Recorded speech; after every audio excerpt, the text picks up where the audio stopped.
Hi and welcome to this ribbon making class in Adobe Illustrator. Okay, we're going to use an envelope distort and particularly a mesh to make this, pretty rainbow ribbon.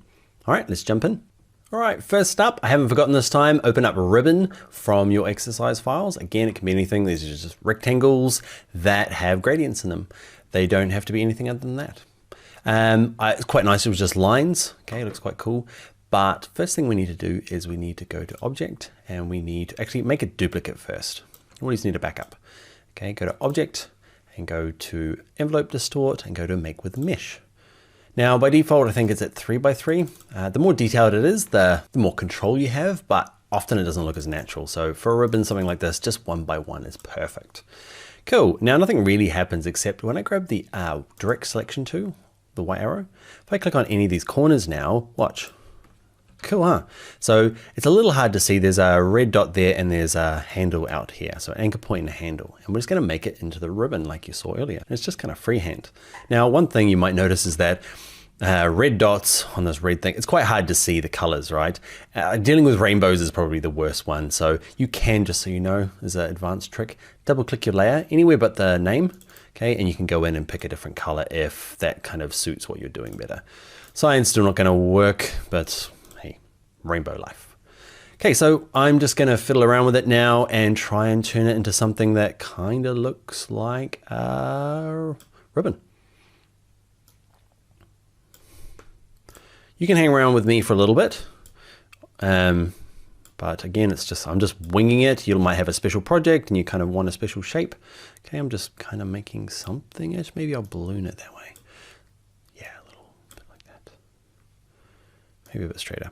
Okay, what I'm going to do now is I'll fast forward it because, fast forward time.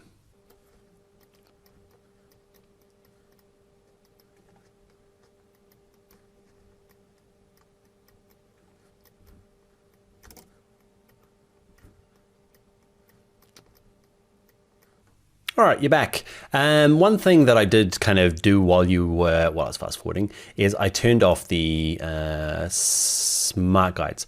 They were just kind of jumping around, snapping to things and just making it a little bit tough. Command U on a Mac or Control U on a PC to turn that off.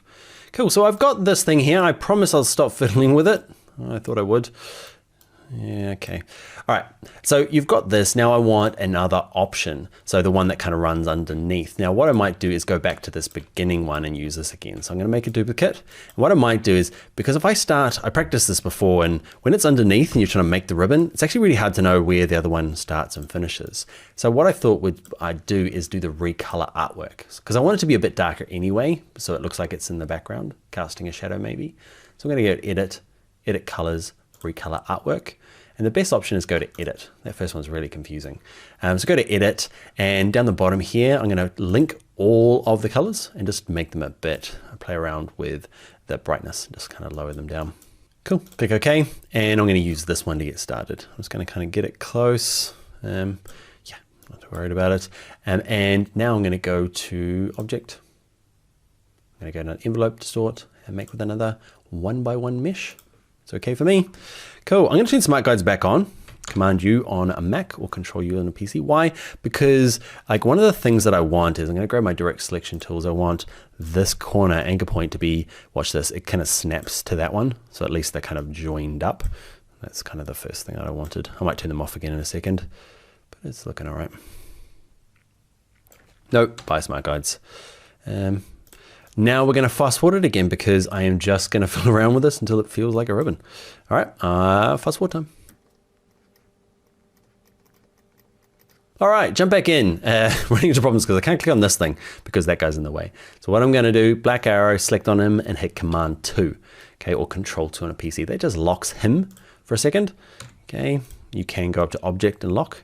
It means now I can click on this guy in the background and he's not messing about with me. All right, back to speedy version. All right, so you're back. I really want to adjust this top white. I don't feel like we've got it across there, something weird, but I'm going to leave it because what I want to do is, that could be it. You might be happy with that. I'm going to add a bit of shading and shadows. It's going to lose its kind of like, I don't know, flat vector style. Okay, it's kind of like semi-flat. but that's okay. So what we're going to do is I'm going to grab my artboard tool, and I'm going to make a duplicate by holding down the Option key on a Mac, Alt key on a PC.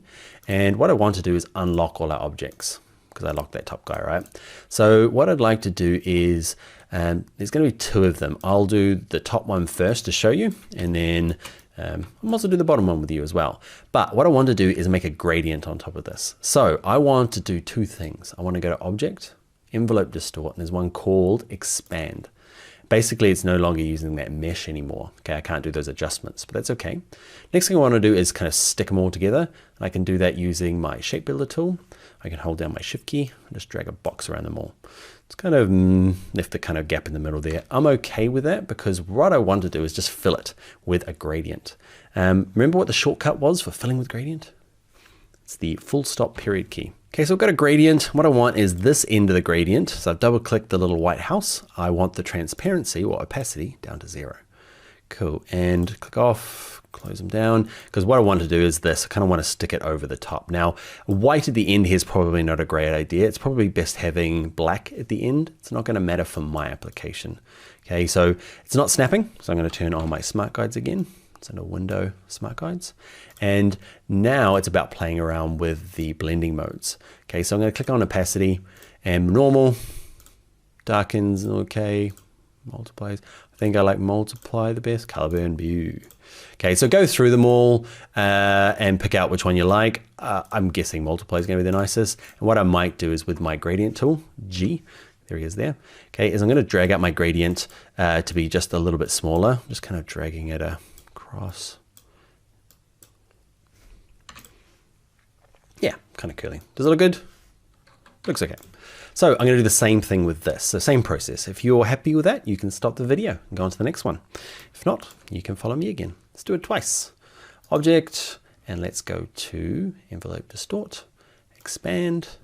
I'm going to go with my shortcut to my Shape Builder tool, which is Shift M, holding down the Shift key, drag a box around them, period. And it's remembered my last gradient, which is awesome. You shouldn't be on your Shape Builder tool when you hit the period key. It didn't work. Okay, be on your black arrow. And now I feel like we're going to do it. The reason I didn't do white, I shouldn't have done white before, watch this. If I change it to black, it's going to give me a better kind of effect. Oop. You, my friend, are going to snap down there. And then we're going to probably hit G key. Maybe more.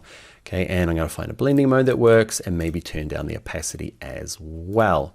Darken, multiply, color burn. Okay, I'm going to go back to multiply. We all use multiply, right? It's the only one. All right, that is our 3D ribbon thing.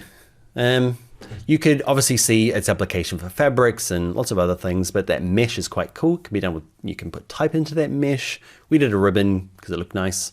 But yeah, you could use it for lots of different applications. Okay, so last but not least, it's class project homework time. Okay, and it's all I want you to do is do some sort of 3D. Doesn't have to be using this gradients. It can do. You could just do slightly different shapes, slightly different, amazingly different shapes, different colors. You may or may not use the kind of gradient to kind of color it.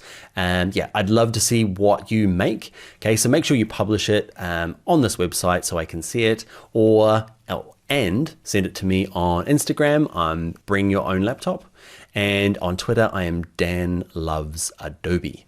All right, I'd love to see what you've done. Yeah, class projects, go do it.